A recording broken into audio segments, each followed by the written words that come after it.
The rule of base pairing helps explain how DNA is replicated prior to cell division. Enzymes unzip the DNA by breaking the hydrogen bonds between the base pairs. The unpaired bases are now free to bind with other nucleotides with the appropriate complementary bases. The enzyme primase begins the process by synthesizing short primers of RNA nucleotides complementary to the unpaired DNA. DNA polymerase now attaches DNA nucleotides to one end of the growing complementary strand of nucleotides. Replication proceeds continuously along one strand, called the leading strand, which is shown here on the left.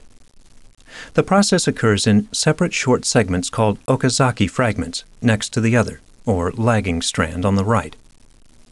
This difference is due to the fact that DNA polymerase can only add new nucleotides to the 3' end of a nucleotide strand. A primer begins any new strand, including each Okazaki fragment. An enzyme replaces the RNA primer with DNA nucleotides. Then an enzyme called DNA ligase binds the fragments to one another. There are now 2 DNA molecules. Each consists of an original nucleotide strand next to a new complementary strand.